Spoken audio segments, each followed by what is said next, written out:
Queridos hermanos y hermanas, esta noche tenemos pues el estudio tercero sobre la epístola a los Efesios, que abarca los primeros 10 versículos del capítulo 2.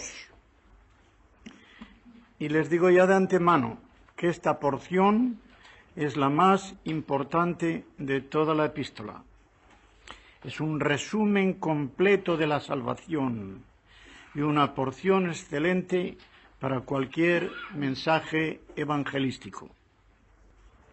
Yo la titulo, antes de leerla voy a decir el título y la división. La titulo El proceso de la salvación. Se divide en 3 partes. El estado anterior, versículos 1, 2 y 3. La posición actual, versículos del 4 al 7, y la forma de la aplicación de la salvación, versículos 8, 9 y 10. Los voy a leer con las notas que tengo yo para ajustarlas al original. Y recordarán que anoche les dije que los versículos 21, 22 y 23 del primer capítulo son un paréntesis, por el que se lanzó a todo fuego el apóstol Pablo en el momento en que nombró el señorío del Señor Jesucristo. Por lo cual, las ediciones de la Biblia en general, para que este paréntesis no oscurezca la verdad, añaden en el versículo primero de este capítulo, Él os dio vida, que no está en el original. Lo voy a leer cómo sería sin el paréntesis, y se verá claramente. No solamente se verá claramente, sino que se ve de dónde arranca el empalme, que es muy importante. Digo desde el versículo 19. ¿Y cuál es la supereminente grandeza de su poder, del poder de Dios, para con nosotros los que creemos? En presente, como decíamos, verdadera fe.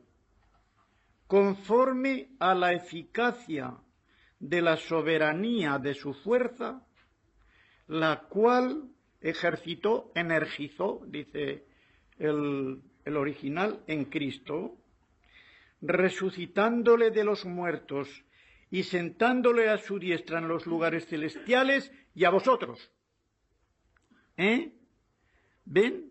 Esta fuerza, esta energía que el Padre ejercitó al resucitar a Cristo de entre los muertos, fue también para nosotros. Y a vosotros, cuando estabais muertos. ¿Os resucitó? Quiere decir. Y a vosotros, cuando estabais muertos por vuestros delitos y pecados, en los cuales anduvisteis en otro tiempo, siguiendo la corriente de este mundo, conforme, es decir, según las normas, al príncipe de la potestad del aire, el diablo. El espíritu, es un espíritu inmundo, pero espíritu porque es de naturaleza espiritual, el espíritu que ahora actúa en los hijos de desobediencia, entre los cuales también todos nosotros nos comportamos, es aoristo, es un pretérito aoristo, no es presente, nos comportamos en otro tiempo al impulso de los deseos de nuestra carne, satisfaciendo las tendencias de la carne y de los pensamientos, de los malos pensamientos. Y éramos por naturaleza hijos de ira, lo mismo que los demás. Pero, estos pero que dan una vuelta de esquina en la Biblia, pero Dios, que es rico en misericordia, por su gran amor con que nos amó, aun estando nosotros muertos por nuestros delitos, nos dio vida juntamente con Cristo. Por gracia habéis sido salvados. Y juntamente con Él nos resucitó. Y asimismo nos hizo sentar en los lugares celestiales juntamente con Él, y aún repite después, en Cristo Jesús, para mostrar en los siglos venideros las sobreabundantes riquezas de su gracia en su benignidad para con nosotros en Cristo Jesús. Y ahora los versículos que todo el mundo sabe o debe saber, el 8, el 9 y el 10. Porque por gracia estáis habiendo sido salvos, eso es al pie de la letra, por medio de la fe. Y esto no proviene de vosotros, de Dios es el don. Así lo dice el original. De Dios es el don, no a base de obras, para que nadie se gloríe, porque somos hechura suya, creados en Cristo Jesús para buenas obras, las cuales Dios preparó de antemano para que anduviésemos en ellas. Qué porción tan hermosa. Pues bien, tenemos aquí, como digo, primero el estado anterior. Y a vosotros, ¿cómo estábamos? En los que Él se incluye, muertos. ¿Qué significa muertos? Porque es muertos espiritualmente, no es muertos físicamente.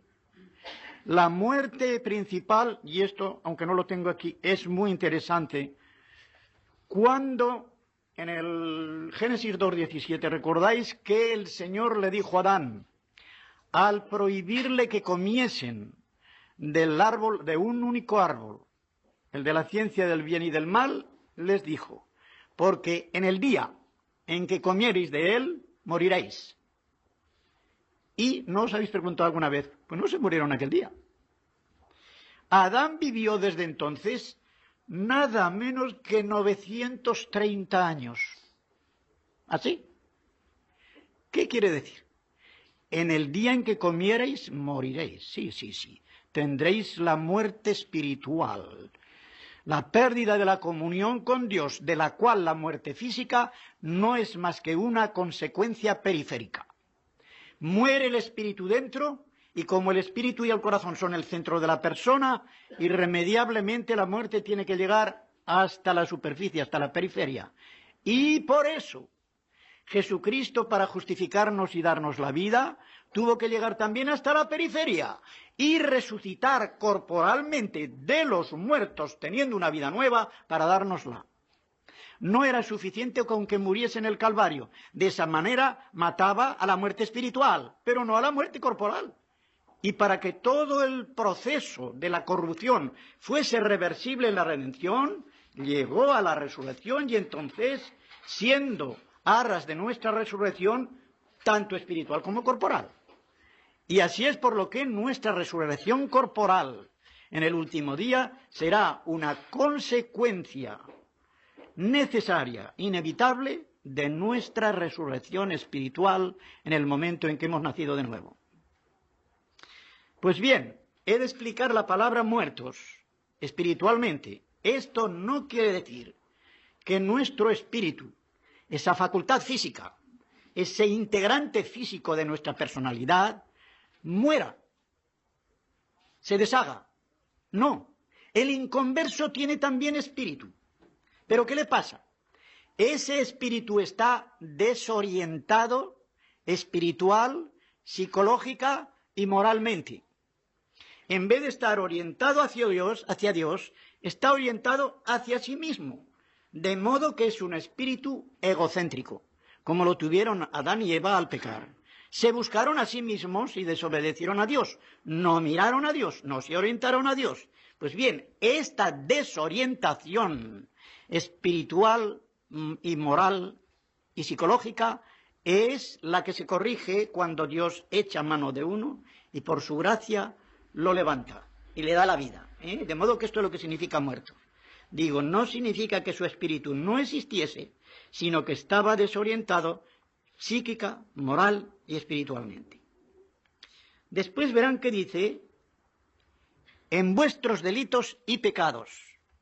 Delitos da la palabra griega paráptoma, que significa caída. Parábasis, transgresión. Para ya da la salida al lado, toma del verbo picto, caer. Parábasis de vaino, andar. Parábasis es una desviación del camino. Pues esto connota las caídas actuales, es decir, los pecados personales que nosotros hemos añadido. Y pecados es el vocablo común que tanto en hebreo como en griego significa una desviación del blanco. Errar el blanco, como se llama. Es decir, lanzar una saeta con tan poca fuerza que nunca llega al lugar a donde debería llegar. Esto se explica mejor de la siguiente manera. El pecador, por naturaleza y por los pecados actuales que va acumulando, se está desviando de su destino. Queda corto de su destino. Está alienado y no llega al lugar para el cual destinó Dios al hombre, a tener comunión con Él y ser feliz con Él en el cielo. De modo que esas dos cosas nos dan, la una, el caso concreto de los pecados que se van cometiendo, que son caídas, y la otra, el errar el blanco. Hamartía es en el griego, en el hebreo es jatá.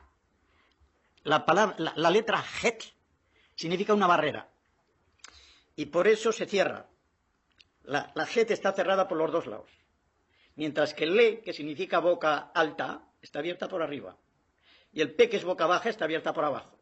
La boca de arriba es la boca de la mente, para confesar. La boca de abajo es la boca natural, para hablar. De modo que el hebreo es un alfabeto, aunque está ya muy conciso, que podríamos llamar pictográfico. De modo que pinta lo que significa cada letra. Es precioso, les animo a que lo estudien. Pues bien, y ahora dice él, en los cuales, en estos pecados y delitos o caídas, anduvisteis. Anduvisteis es lo que se llama un aoristo ingresivo. Recordarán que les dije que cuando sale un aoristo es un acto hecho en el pasado. Pero hay aoristos que se llaman ingresivos y significan que ese acto que comenzó en el pasado fue como una puerta de entrada para lo que sería una conducta después. Así que estas caídas y estos pecados de nuestro pasado abrieron la puerta de una conducta pecaminosa. Y así se comenzó una carrera conforme al mundo, literalmente, según en el versículo segundo, conforme al mundo, donde dice siguiendo la corriente de este mundo, el griego dice claramente conforme al mundo, es decir, siguiendo las normas, siguiendo las reglas, las leyes, los criterios de lo mundano. Eso es seguir conforme al mundo. Pero es que el mundo no es autónomo aunque lo crea. No se forja sus propias leyes. Las leyes, lo sepan o no lo sepan, se las impone el diablo. El diablo, y por eso dice, conforme al mundo, sí, siguiendo la corriente, pero conforme al príncipe de la potestad del aire, que es Satanás. Le llama príncipe no solo porque es jefe, y el Dios de este mundo, dice Pablo, sino porque tiene a su lado y debajo de él subalternos, los demonios. Diablo no hay más que uno. A veces nos equivocamos, no hay más que un diablo. Los demás son demonios, los que están a sus órdenes. Por eso se dice que uno está endemoniado. A veces también se dice ese es un endiablado, pero eso nunca está en la Biblia, eso de endiablado. Endemoniado sí. Los demonios sí penetran. Satanás no tiene que penetrar porque se encarga de enviarlos a los demás, que son muchos, él es uno. Me parece que expliqué, o en una de las conferencias o en otro estudio, qué significaba esto de seguir la corriente. Seguir la corriente significa que de la misma manera que en un río con pesca, o sea, es una pesca fluvial, y los peces, si son peces muertos por la contaminación de las aguas o lo que sea, flotan y van siguiendo la corriente hasta la desembocadura del río. Van siguiendo la corriente, van flotando como flota un cadáver también en el mar o en el río. De modo que en cuanto se ve a un pez en la superficie flotando y siguiendo la corriente, decimos, pez muerto. Porque un pez vivo cizaguea, se mete dentro, De la misma manera, un creyente que ha nacido ya de nuevo espiritualmente, tiene un movimiento de vida divina. Pero el que está muerto está siguiendo la corriente porque el que se lo lleva es el diablo. En Primera de Juan les voy a decir, porque además está mal traducido para que lo traduzcan bien. Es de una importancia tremenda. Al final de la Primera de Juan, en el capítulo 5.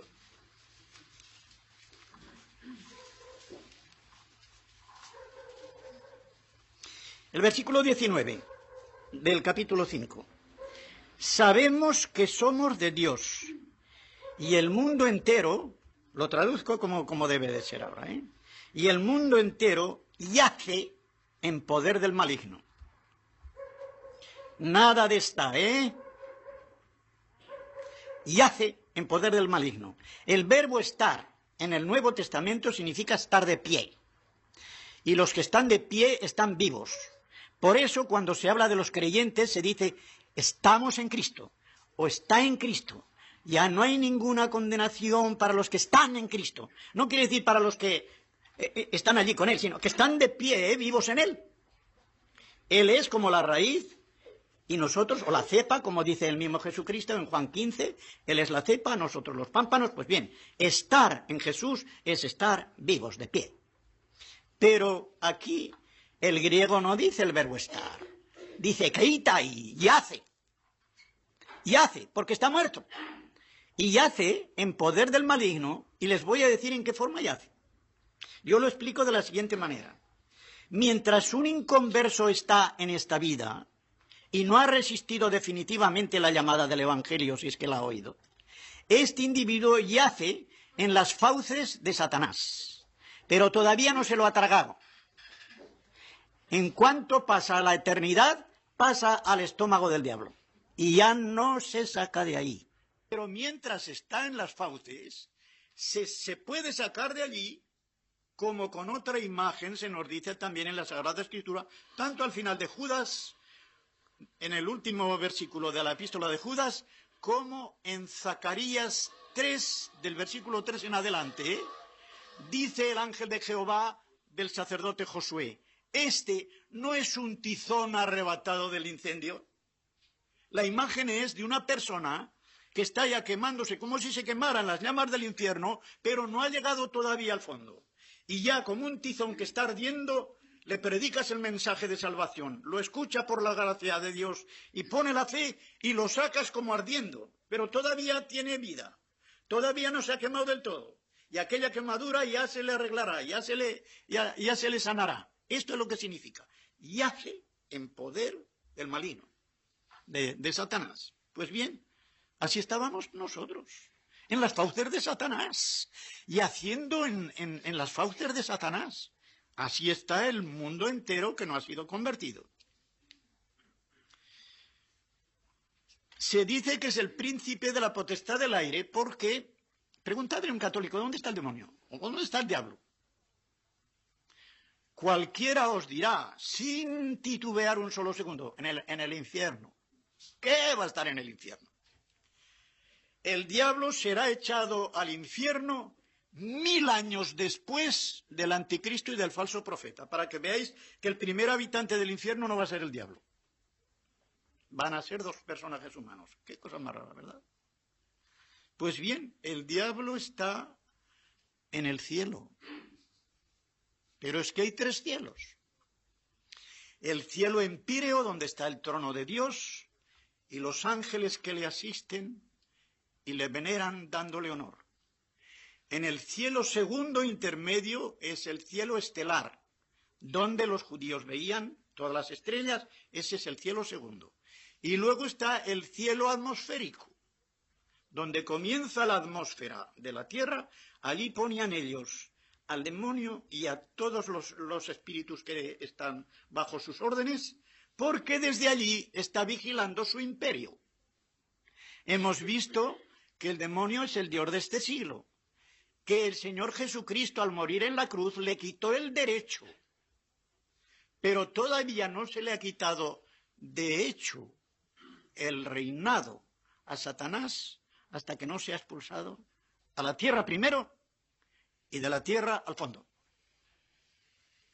De modo que desde allí examina su imperio, las glorias de los reinos de este mundo, y va viendo a Saddam Hussein, ¡ay, qué bien me viene este tío! Y a fulanito de tal y a fulanito de cual, sobre todo los que están a la cabeza de las naciones y empinados en las jerarquías. Ya lo creo. Y qué bien los mueve, qué bien los mueve. Y mueve a todos los demás, A todos los que pertenecen al reino mundano y que están en contra de Dios y de Cristo, los está moviendo Él desde allí. 6:12, en esta misma epístola lo veremos Dios mediante cuando lleguemos. Porque no tenemos lucha contra sangre y carne. Quiere decir, no es contra hombres, no, sino contra principados, contra potestades, por cierto, tienen que ser malas, porque si no, no lucharíamos contra ellos, contra los dominadores de este mundo de tinieblas, contra huestes espirituales de maldad en las regiones celestes. ¿Así? Jesús lo llama, como digo, el príncipe de este mundo, en Juan 12:31 y 14:30, 2 veces lo llama así. Y dice, el cual ahora actúa. Miren, el verbo que hay en su tiempo y persona, energei, es el mismo que está en otros 2 lugares aplicado a Dios el Padre. En 1 Corintios 12:6 se nos dice que hay muchas actividades, mejor que operaciones, hay muchas actividades, pero todas las actúa energei, un solo Dios en todos. El mismo verbo, en la misma persona, en el mismo tiempo. Presente, como diciendo, es cosa continua. El presente griego es continuativo. De modo que el demonio energei actúa, quiere decir, da la energía, fuerza en acción necesaria para operar de una manera continua en los malvados. De la misma manera que Dios el Padre actúa, da la energía necesaria para operar bien en los que se salvan. Está en 1 Corintios 12:6, les he dicho, y también está en Filipenses 2:13. En el versículo anterior ha dicho Pablo, ocupaos en vuestra salvación o trabajad en vuestra salvación con temor y temblor. Qué cosa más curiosa. Ocupaos, se nos pide que hagamos algo. Y después viene la obra de Dios Padre, porque Él es el que actúa en vosotros tanto el querer como el hacer. De modo que Dios pone esa parte, pone en nosotros la energía en acción. Pero esa energía en acción que se acumula en nosotros por acción de Dios, tiene que salir al exterior. ¿Eh? Él nos da el poder para salvación, pero nosotros hemos de obrar para nuestra salvación también, con ese poder que Dios nos da. Y dice que esto lo hace Satanás en los hijos de desobediencia. ¿Qué quiere decir? ¿Que estos malvados son hijos de padres desobedientes? No. La frase hijos de ira, hijos de desobediencia, en la Biblia se repite muchas veces, siempre que vean hijos de alguna cosa o de alguna persona. Quiere decir que aquello de que son hijos lo tienen como embebido, como si fuera ya una segunda naturaleza. El hijo de perdición. ¿De quién se llama esto? De 2 personas. De Judas y del anticristo. De nadie más en toda la Biblia se llama hijo de perdición. ¿Por qué? Porque la perdición en estos 2 sujetos estaba tan metida en ellos como si fuera ya una cosa misma con su persona. Con su propia personalidad, ya embebida. La perdición.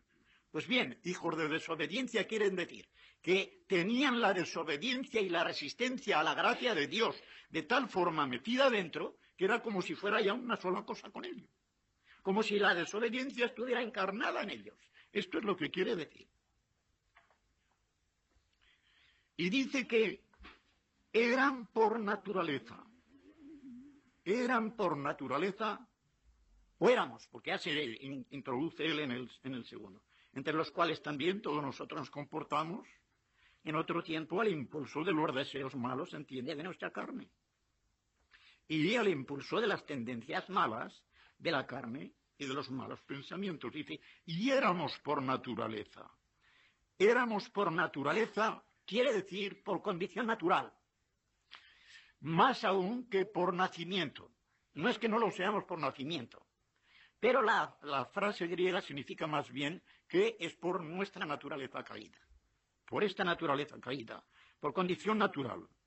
Hijos de ira. Es decir, como si la ira de Dios estuviera ya dentro de nosotros para precipitarnos al castigo eterno. Es abocados a sufrir el peso de la ira de Dios. En estas palabras, en esta frase que tengo, es donde defino lo que significa hijos de ira. Abocados a sufrir el peso de la ira de Dios. Como se ve en Romanos 1:18. Un valor tan grande por su gran amor, que a cada uno de nosotros nos tiene ese respeto y ese amor para darnos la vida en Cristo y por Cristo, aunque solo estuviéramos nosotros en el mundo. Esto les va a dar mucho consuelo, hermanos y hermanas, porque todos nosotros pasamos por alguna fase de desaliento, y no solamente de desaliento, sino de soledad, que es lo peor. El aislamiento no es lo malo es la soledad. Pero cuando uno está en la presencia de Dios, nunca está solo, porque siempre tiene conciencia de que hay alguien a su lado. ¿Y qué alguien, verdad? Nadie puede sustituir el lugar de ese que está con nosotros. Dios con nosotros. A cada uno de nosotros. Cualquiera de ustedes que pase por una depresión, por una crisis de desaliento, tenga en cuenta esto. No está solo. Está Dios. Y como yo oí hace muchísimo, y lo repito, uno solo con Dios es mayoría. Porque la mayoría en las cosas espirituales no se mide por el número, sino por la calidad. Y la calidad de Dios no hay nadie que la supere. Así que el que está con Dios es mayoría. Que todo el mundo está en contra, no te importe. Con Dios te basta. De modo que todo esto con Cristo. Esta es nuestra posición legal, como he dicho. Ya está nuestro nombre allí, aunque no hemos llegado a ese apartamento, pero estamos seguros, persuadidos, como dice el apóstol Pablo, persuadido al encargarle ese depósito de que llegará un día, hasta aquel día, que dice él, hasta aquel día, es decir, el día en que vendrán las recompensas y él entrará en posesión de ese apartamento.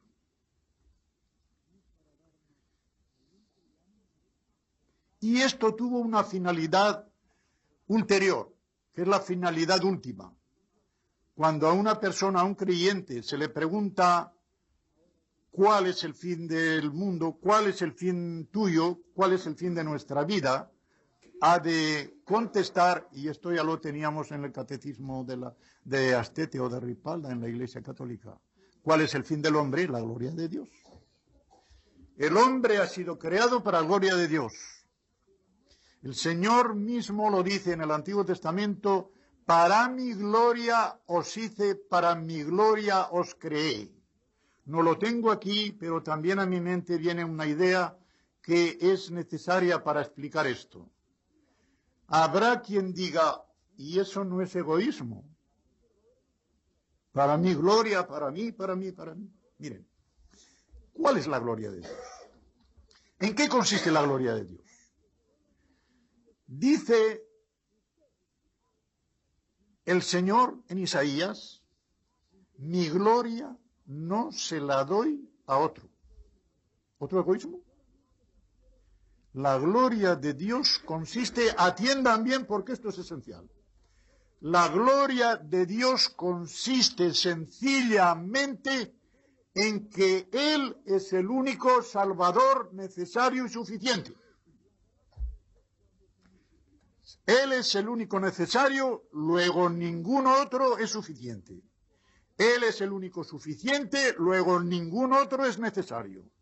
Y como quiera que Él es el único Salvador necesario y suficiente, Dios es un Dios celoso, y su celo consiste solamente en la pena grandísima que le da de que un ser humano se vaya tras otras cosas que no le pueden salvar ni le pueden hacer feliz. En eso consiste la gloria de Dios, en saber que Él es el único que puede salvar y que puede hacer feliz. Luego la gloria de Dios no solamente no tiene nada de egoísmo, sino que es una infinita generosidad, por la cual el Dios infinitamente salvador tiene celo de los ídolos, tiene celo de las cosas falsas que no pueden dar. la felicidad, porque dice desgraciado. Pero si se me va tras una cosa que no puede dar la felicidad, es el grito que da el Señor en Jeremías 2:13, cuando dice, me abandonaron a mí, fuente de aguas vivas, manantial de aguas vivas. ¿Y qué es lo que se hicieron? Cisternas, cavaron cisternas rotas, que no retienen el agua. Fíjense, cisternas ya son malas aunque no estuvieran rotas, porque el agua se pudre. Pero si además rotas, es que se escapa el agua y se quedan sin nada. En cambio, Él es una fuente de aguas vivas que nunca se agota. Esa fuente de aguas vivas que es Dios está siempre dándonos la vida, y con la vida eterna la felicidad. Esto es la gloria de Dios, y así queda despejado que cuando Dios busca su gloria no es egoísta ni puede serlo.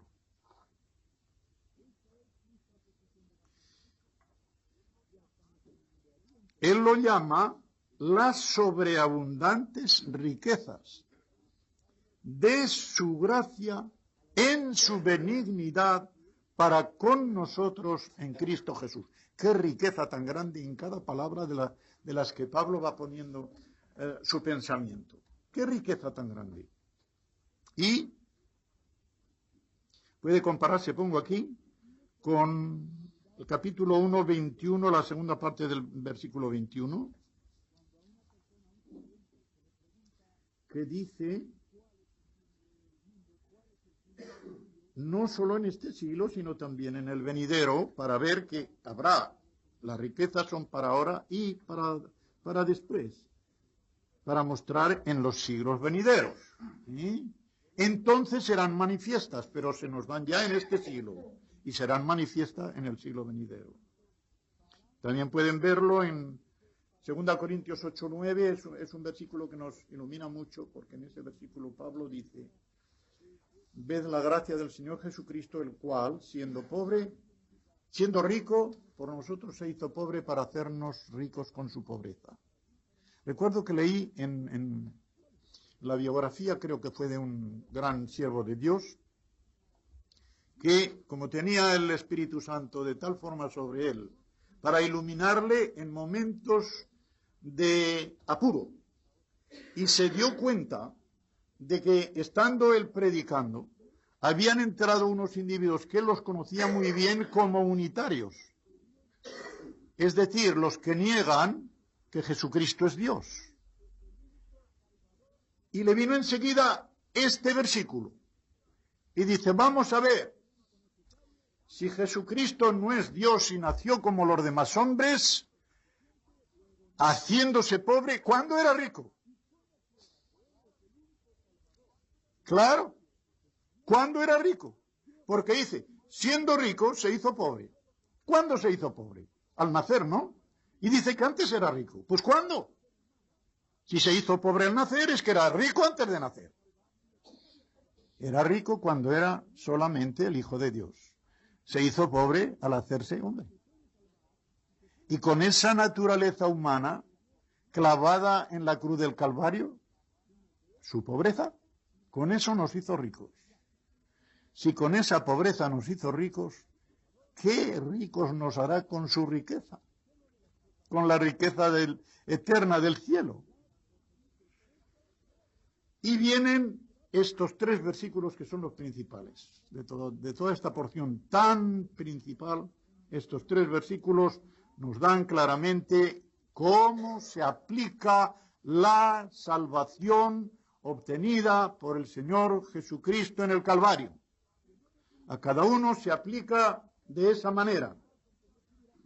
Por gracia, mediante la fe. Fíjense que la construcción es distinta.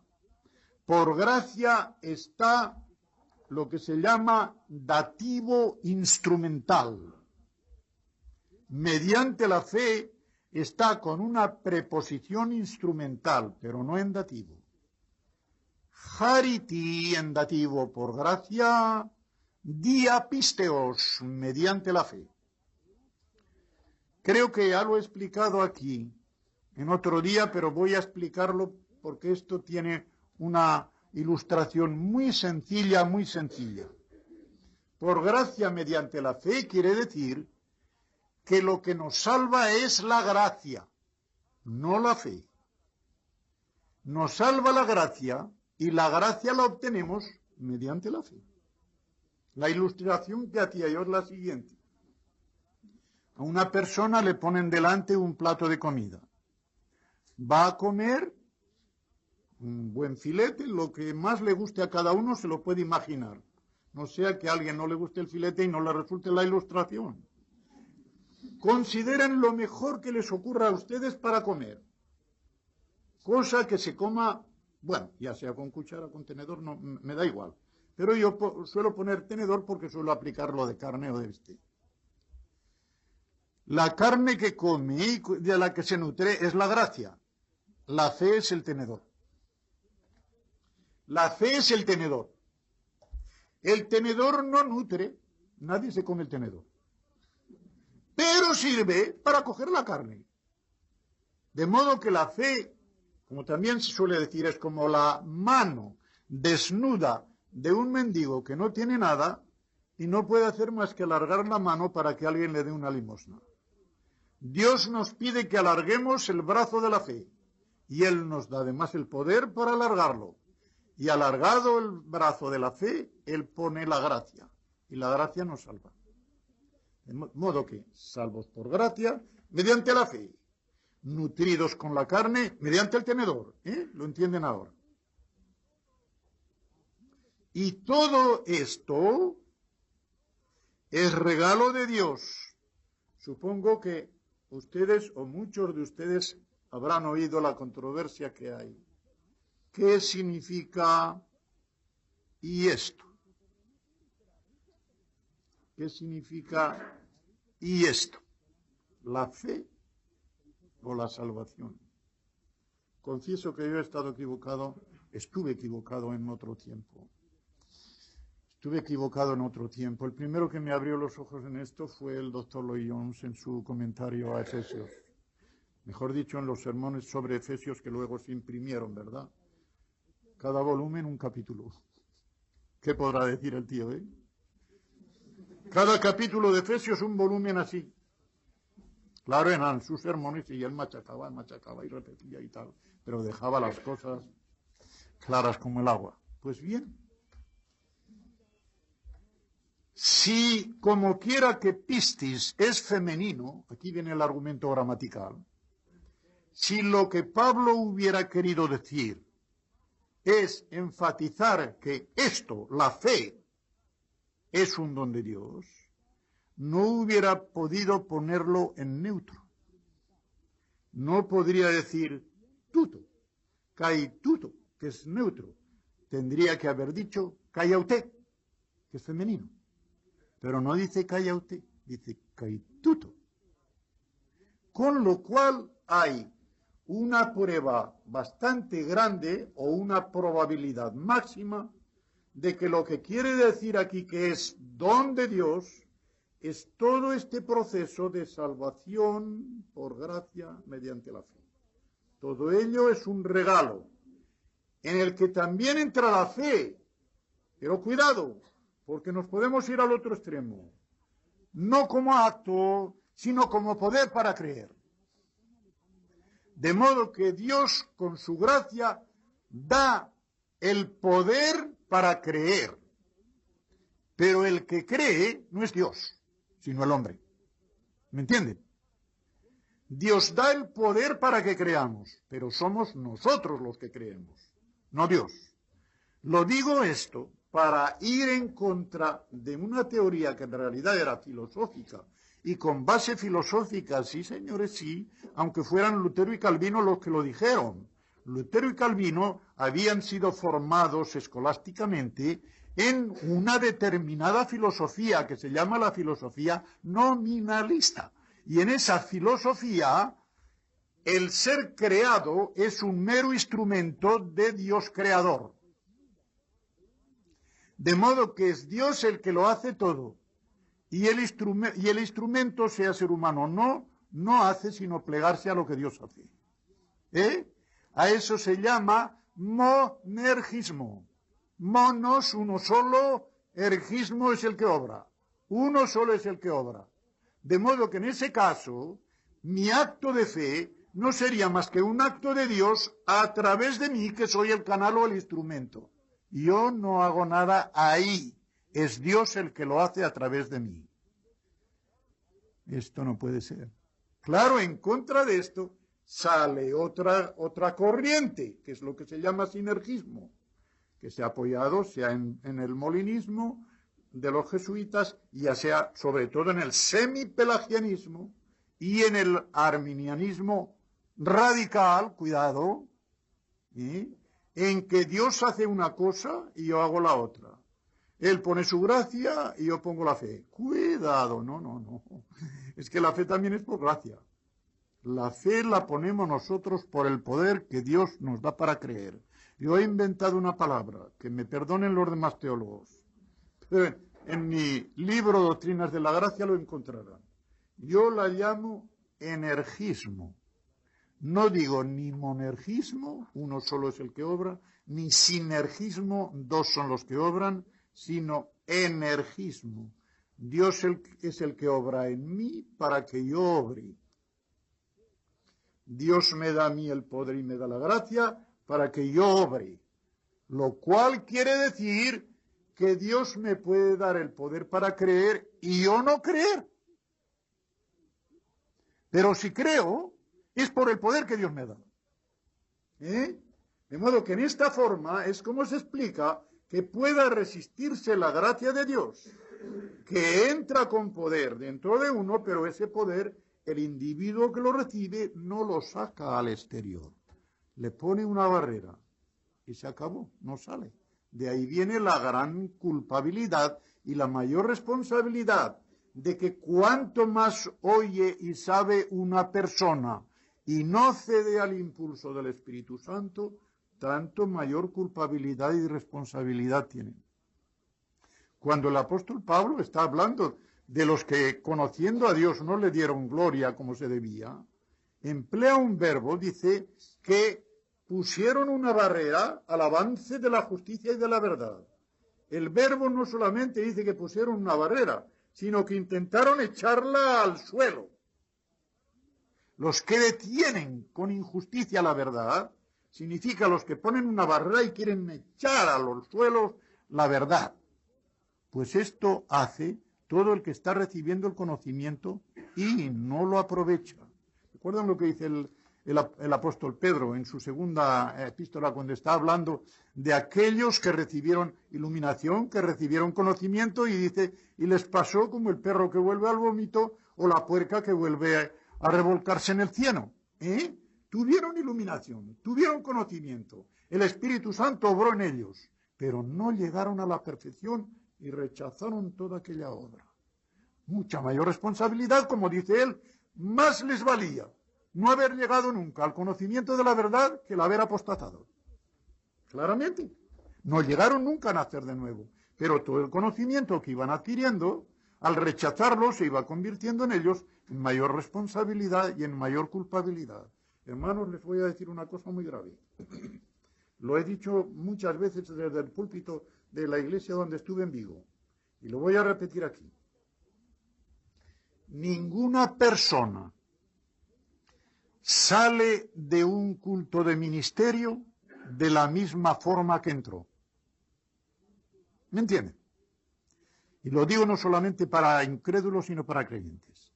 Nadie sale de la misma forma que entró. O sale mejor o sale peor. Si ha rechazado la palabra, sea para edificación, sea para conversión, sale peor que entró, porque sale con mayor responsabilidad.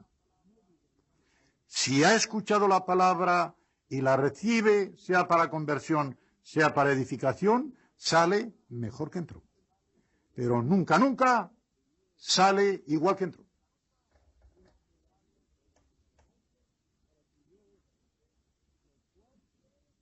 Dice en el versículo 9 que no es por obras, naturalmente. No es por obras porque es por fe. La fe y las obras se contradicen. A la salvación se llega sin obras, las obras vendrán detrás, porque la carreta no se pone delante de los bueyes delante de la carreta. Son los que tiran. La fe es la que tira, las obras vienen detrás. Si se ponen las obras delante, no pueden tirar. La carreta se queda sin tirar. De modo que no es por obras, versículo 9, pero vean el cambio de preposición. Somos salvos no por obras, pero sí somos salvos para obras. Por obras querría decir que la salvación se debe a las obras que hemos realizado. Pero para obras se nos dice que la finalidad de la salvación es para que produzcamos las obras buenas que, para hablar con toda precisión, no son propiamente obras, sino fruto. Fruto del Espíritu Santo. Y, para que se vea, voy a poner otra ilustración para que se vea bien claro esto. Un árbol con la raíz chupa la savia del suelo. Si es sano en su raíz y en los elementos de los que se nutre, y no hay ninguna otra cosa que impida su evolución normal, este árbol, si es frutal, no solamente dará hojas y flores, dará frutos. Muy bien. ¿De dónde vive el árbol? ¿De los frutos? No. Los frutos no dan la vida al árbol. La savia que recibe por la raíz es la que da la vida al árbol. Los frutos lo que hacen es manifestar que el árbol está vivo y que está sano. De la misma manera, las obras buenas que hace el creyente no le salvan, pero dan a entender claramente de que ese creyente está salvo. Porque está salvo, da frutos del Espíritu Santo. No son los frutos los que le salvan. Da los frutos porque el fruto del Espíritu Santo lo da al estar salvo. Así que los frutos no dan la vida al árbol, pero lo muestran. Y esto, les voy a decir otra cosa que también es grave. Cuando digo grave, quiere decirse de peso, porque eso es lo que significa la palabra grave en su etimología. Peso, peso. Para saber cuando hay alguna duda, ¿estaré salvo? No es verdad que hay muchas personas que dicen, oye, yo no sé si estoy salvo o no. Mira que la conducta que yo llevo, o se le dice a un hermano, la conducta que yo llevo parece que no se distingue mucho de la que llevaba antes. ¿Qué pasa aquí? Y dice, pero yo estoy seguro, yo creí en el Señor Jesucristo, estoy seguro de que fui salvo, pero no he cambiado mucho, o estoy decayendo, que suele ser lo más corriente, estoy decayendo. Una persona que llega a esta duda necesita espolearse con oración y pidiendo la conducción del Espíritu Santo para progresar en la santidad. Porque, en definitiva, la única evidencia patente de la salvación está en la santificación, es decir, en los frutos del Espíritu Santo. Una persona que dice que se ha convertido, que es creyente, y en la cual no se ve a la larga ningún fruto del Espíritu Santo, tiene muchos y grandes motivos para pensar que quizá no está salvo. Digo tiene motivos, no digo que no esté, pero tiene motivos para pensarlo. Un puritano inglés, Thomas Brooks, escribió un libro, el cual yo iba a traducir por la misión en la cual estábamos nosotros, pero la misión pensó otra cosa, para mí equivocadamente, y traduje otro, que es, lo traje aquí bastante, los rasgos distintivos del verdadero cristiano. Para mí ese otro libro tenía mucha más importancia. El libro se titula El cielo en la tierra. Y ese hombre comienza su libro diciendo lo siguiente. Sabemos que el creyente tiene un cielo reservado, pero yo he escrito este libro para que tengan dos cielos, uno arriba y otro abajo. ¿Cómo tendrán el cielo en la tierra? Si siguen los consejos de aquí y van progresando en la salvación, tendrán el cielo en la tierra. porque les dará una seguridad bastante fuerte de que tienen la salvación. Y es que una cosa es la seguridad y otra cosa es la certeza. Esta distinción tiene mucha amiga. Les voy a decir en qué consiste. Todo creyente que es salvo tiene la seguridad de la salvación. Pero esa seguridad en sí, objetiva, el que la ve es Dios. ¿Recuerdan lo que dice Pablo? Creo que es en la 2 Timoteo. Cuando dice, porque Dios tiene este sello. Él sabe los que son suyos. Él sabe los que son suyos. O sea, la seguridad objetiva de la salvación está en Dios, que nos preserva. La perseverancia del creyente es la pasiva de la preservación de Dios. En nosotros se llama perseverancia, de parte de Dios se llama preservación continua. Pero una persona que tiene dudas no tiene certeza. Si es verdaderamente salvo, tendrá seguridad, o sea, seguridad objetiva. Allí está, guardada, pero no tendrá certeza. ¿Y qué es lo contrario de la certeza? La duda. Y cuando un creyente comienza por la crisis de la duda, no puede tener el cielo en la tierra. Confusión, ¿qué pasa aquí? Crisis espirituales, descensos, ¿qué le pasa? Oye, el hermano tal lleva una temporada, y la hermana cual, y esto, lo vemos, esto pasa en todas las iglesias, porque no hay progreso en la santificación. Cuando no hay progreso en la santificación y no está el fruto del Espíritu Santo viviendo en cada uno de los creyentes y por lo tanto en la iglesia como colectividad, tienen que pasar esas crisis. Y no solamente son crisis en terreno individual, son crisis al nivel colectivo. Un creyente que marcha mal o una iglesia que marcha mal únicamente es por carnalidad. Y es por carnalidad porque no están los frutos del Espíritu Santo manifestándose como deben manifestarse. Tengan en cuenta que digo frutos, no dones. No lo voy a explicar aquí. Lo tengo para explicarlo en el retiro de Priego, al hablar el segundo día sobre los dones. Miren, los dones del Espíritu Santo se dan primordialmente para la comunidad, no para el individuo. De modo que el individuo puede ser incluso inconverso y tener los dones para el servicio de la comunidad.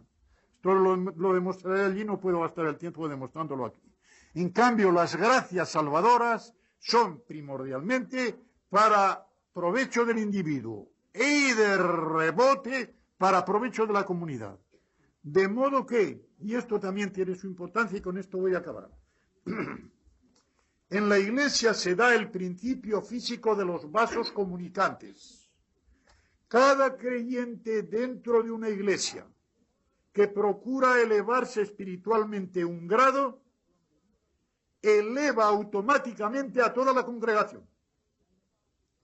Cada creyente que con su pecado y con su actuación pecaminosa está descendiendo, automáticamente hace que descienda el nivel de toda la congregación. Parece que no es así. Uno dirá, no, bueno, eso será cuando haya testimonio malo. Bueno, no. Es que el cuerpo de la iglesia es un cuerpo espiritual. Y por lo tanto, ese cuerpo espiritual se mantiene de cosas espirituales, que son pensamientos, deseos, actuaciones de toda clase, que el creyente lleva en su interior. Creí que me estaba alargando tanto, pero yo no quiero que salgan estas cosas, pero me vienen y las veo tan importantes.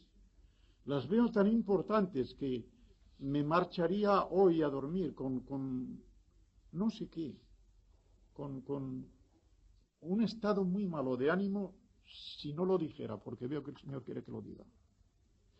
Cada cosa que nosotros hacemos dentro de nuestra comunidad eclesial, que es para arriba, hace subir a toda la congregación, aunque los demás no lo noten. Y cada cosa que hacemos de mal hacia abajo hace descender el nivel de la comunidad, aunque no se note. De modo que en esta forma podemos considerar muchas veces muchas de las cosas que puedan pasar. Está ahí, está ahí.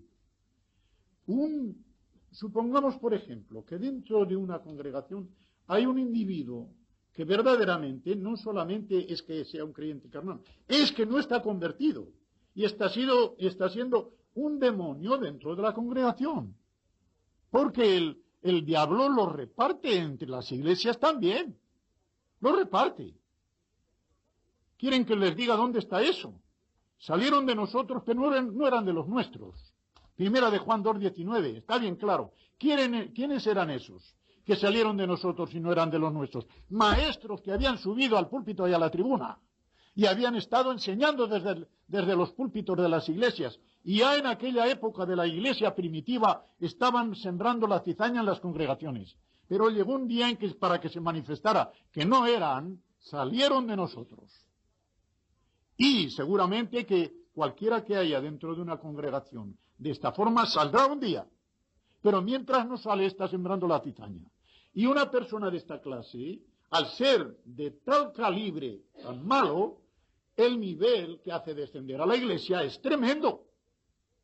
Si a un verdadero creyente, si se descuida y el demonio le coge y le hace caer en algo, hace descender el nivel, ¿qué será si el individuo que se ha metido allí es inconverso? La decadencia puede ser tremenda. Pero esto ya, y ahora sí que termino, no se les digo para desanimarnos, sino al contrario. Toda advertencia de esta clase es para que se animen y que la santificación del Espíritu Santo sea una realidad.